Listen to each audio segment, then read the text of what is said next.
Olá, como vai? E aí, né? Essa aqui é uma das minhas máscaras. Depois você me mostra a sua, certo? Tá, deixa eu tirar. Ah, incomoda.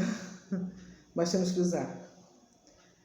Eu falei pra vocês que ia apresentar uma máscara minha, né? Eu tenho outras, ó.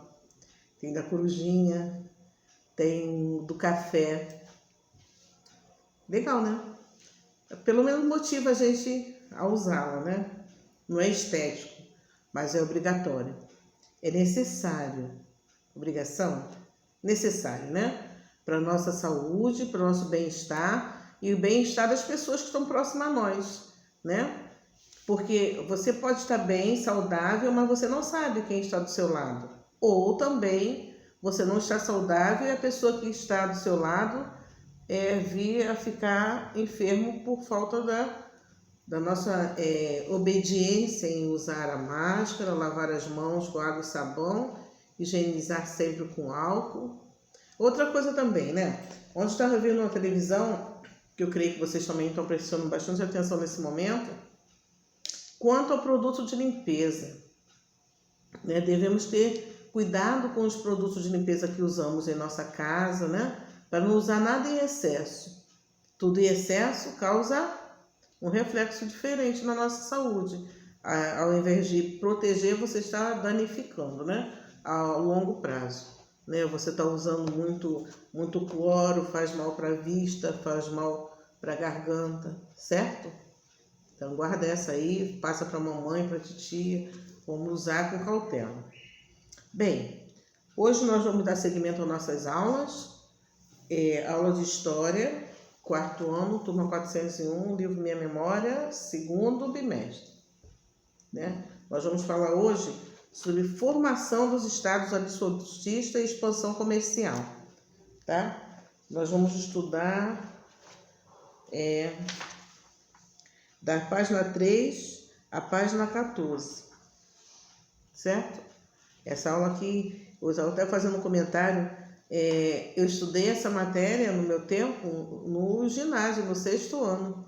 E olha como já está bem adiantado, 4º ano, vamos falar sobre mercantilismo, renascimento. Vamos prestar atenção? É gostoso, tá?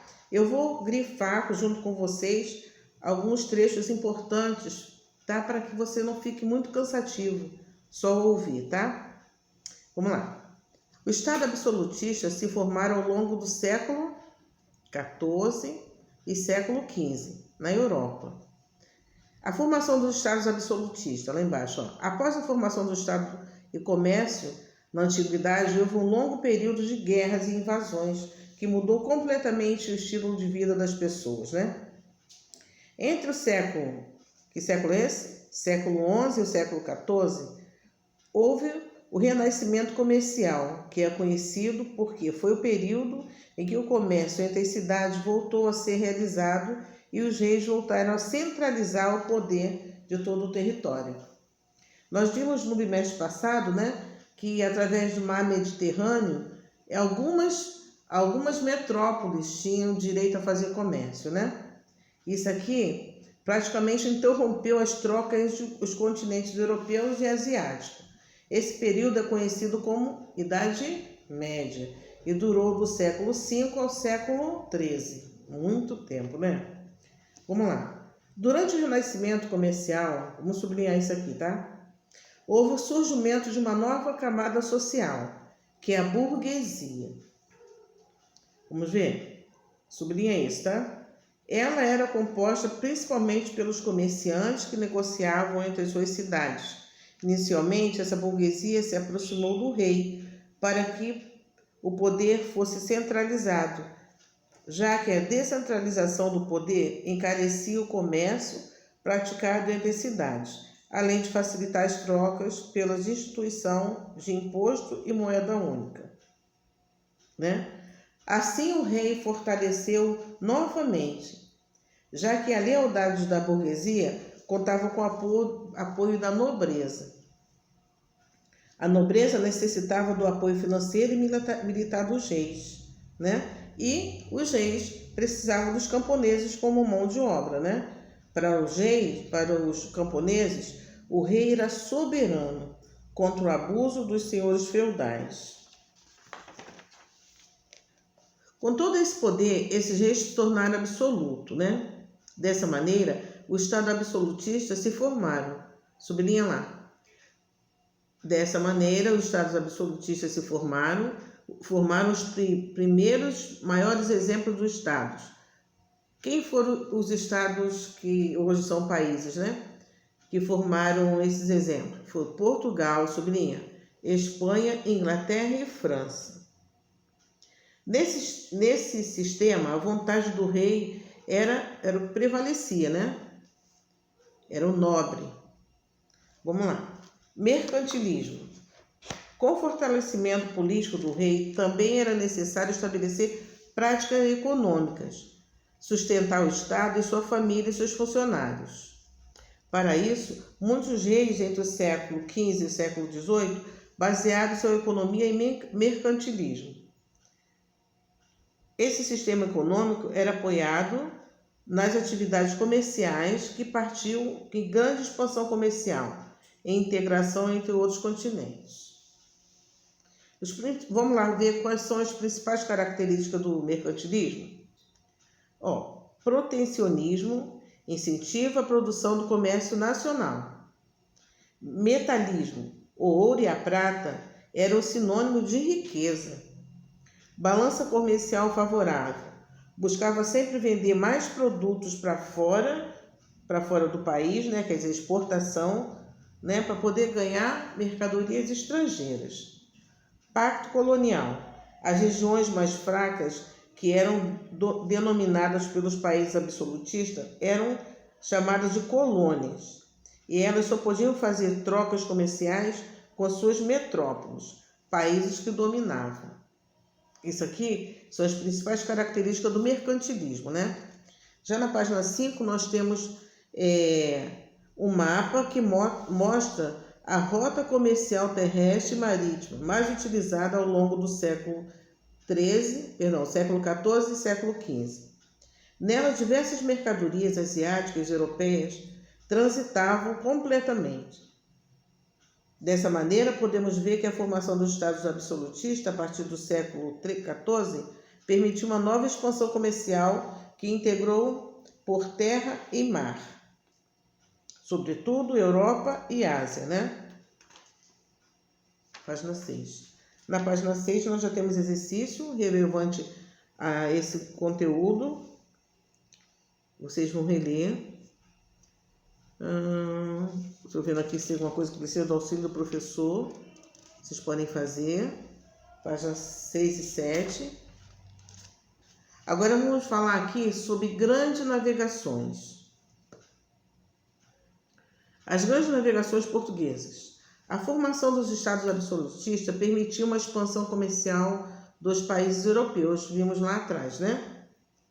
Agora, dessa maneira, ao longo do século XV, Portugal iniciou e desenvolveu instrumentos e embarcações que lhes permitissem alcançar novos mercados. Quem lembra quais foram os instrumentos que os portugueses inventaram lá?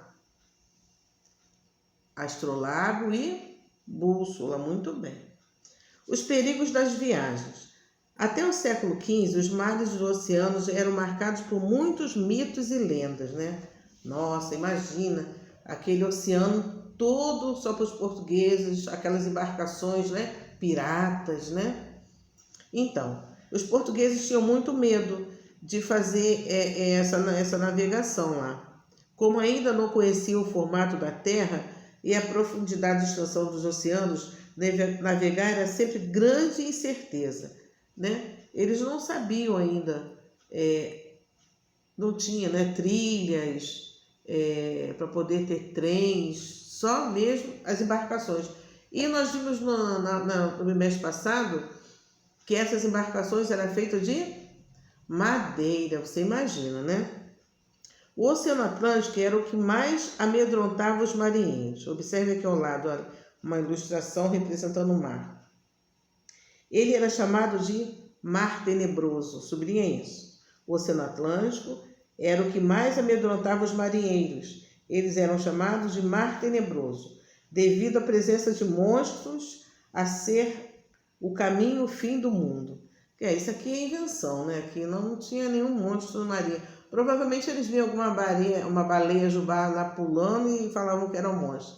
Era medo mesmo, né, gente? Os pioneiros portugueses, vamos ver quem são? Vamos sublinhar lá. Apesar de todo o medo que envolvia a travessia marítima, chegar às Índias ainda era um dos grandes objetivos dos negociantes portugueses. Esse interesse na região se dava pelo comércio de artigos de luxo e especiarias. Quem lembra o que é especiarias, né? São aqueles temperos que nós usamos na cozinha, né? No caso vocês, a mamãe usa na cozinha, ó. Noz moscada, cominho, né? Mais o que? Pimenta. Mas também eles compravam artigos de luxo, como perfumes importados, tapete persa, né? Que se eles não fizessem a travessia no oceano, eles iam comprar muito caro da Itália, Itália mais qual? Qual outro país? Das Índias, né? Índia aí não é o feminino de índio não, tá, gente? Índia é um país. Esse interesse na região se dava pelo comércio de artigos de luxo, como já falamos que eram os tapetes e perfumes, e as especiarias, que desde o século XIII era dominado por negociantes árabes e italianos. Os negociantes árabes levavam até os portos do mar Mediterrâneo os produtos orientais, como seda, né? De origem chinesa, tapete de origem persa, além de especiarias de todo o Oriente, cravo da Índia, canela, noz moscada, pimenta do reino, entre outros. Nos portos do Mediterrâneo, os italianos, principalmente da cidade do estado de Gênova, compravam esses produtos e revendiam para toda a Europa. Ficava muito caro, né? Para enfrentar esse controle dos italianos sobre o Mediterrâneo, os portugueses só viam uma saída para chegar às Índias e participar desse comércio, ativamente enfrentando o Oceano Atlântico, que era o Mar Tenebroso, né? A resposta para essa questão só pode ser dada a partir do conjunto de fatores, que são eles: centralizar a política prematura, quer dizer, Portugal foi o primeiro país europeu a centralizar essa política. A ausência das guerras. Durante o século XV, enquanto muitos reinos estavam em guerra, Portugal já havia unificado seu reino. Posição geográfica, né? Portugal se beneficiou de ter quase todo o seu território banhado pelo Oceano Atlântico, tendo fronteira apenas com Espanha. Isso facilitava a entrada das suas embarcações. Interesse geral. Todo o grupo sociais de portugueses se interessavam em uma expansão comercial marítima de Portugal. O rei, em busca de aumentar seu poder e lucros do Estado, a burguesia a fim de ampliar seus negócios e lucros. A nobreza esperava ocupar cargos de confiança nas novas regiões. E os camponeses, os trabalhadores, acreditavam na melhoria de suas condições de vida. Então, para isso, tinha que acabar com esse medo, né? Vamos trabalhar. Mudanças técnicas. Para chegar ao mundo oriental, os portugueses precisariam descer todo o Atlântico e contornar o continente africano. Aqui a gente tem o mapa, né? Que mostra a África, Portugal e a Espanha e todo o Oceano Atlântico, né? Vamos lá na página 11. Para enfrentar o perigo das navegações, Dom Henrique, filho do rei de Português, vamos sublinhar lá, Dom Henrique, filho do rei de Português, estimulou a criação do Centro de Pesquisa e de Estudos Marítimos, que ficou conhecido como Escola de Sagres. Sublinha até a Escola de Sagres, tá? Dom Henrique, ele era filho do rei de Portugal, né? É o rei português. Ele criou o quê? A Escola de Sagres. Você vai ter uma pergunta referente a isso aqui, tá? Os estudos elaborados nessa escola geraram grandes avanços na tecnologia dos instrumentos de navegação, como a bússola e o astrolábio, que havia sido produzido originalmente na Ásia, mas foram levados para a Europa pelos árabes. Além disso, cartográficos produziram mapas mais fiéis à realidade, porém ainda com muita mitologia. Eles faziam o mapa, mas mostravam ali, ó, não passa por ali não, porque ali tem monstros. Uma baleiazinha, né? Apesar de todos os melhoramentos e inovações a serem de suma importância, as caravelas foi a principal delas. Essa nova embarcação era levada e movida pelo vento, através de suas velas triangulares. Ó, a gente tem aqui a imagem de uma caravela. Então, aquela caravela também foi os melhoramentos para a nossa grande navegação portuguesa. Continuando, vamos falar sobre expansão. A partir dos avanços tecnológicos, a marinha e os portugueses contornavam as dificuldades de navegação e chegavam cada vez mais ao sul. Caminho para o sul foram estabelecidos por diversos pontos e paradas de navios portugueses. Os portugueses iam em direção ao continente africano, com cavalos, trigos e tecidos que trocavam na África, né? Eles chegavam lá, né? Ao invés de trocar por marfim, eles trocavam cavalos. Imagina, trigo, que é para fazer alimentos, né? Foi a partir desse contato com a África que muitos comerciantes portugueses começaram a se interessar pela navegação. Quando Dom João II, filho de Dom Henrique, se tornou rei de Portugal, em 1481, sublinha isso lá, tá? Vai ter uma pergunta com essa referência aqui, ó. Dom João II, filho do rei Dom Henrique, rei de Portugal, em 1481. Ele incentivou ainda mais o comércio ultramarino, isso é, comércio com outras regiões através do mar. Esse empenho fez com que os portugueses, na expedição de Bartolomeu Dias, de 1488, conseguissem contornar o Cabo das Tormentas. Então, se eu perguntar o que fez Bartolomeu Dias, aí você vai botar lá, contornou o Cabo das Tormentas, sublinha isso.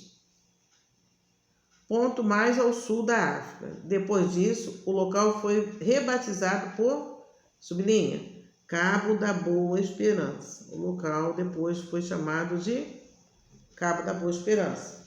10 anos depois do contorno do extremo sul do continente africano, Vasco da Gama conseguiu seguir viagem até as Índias.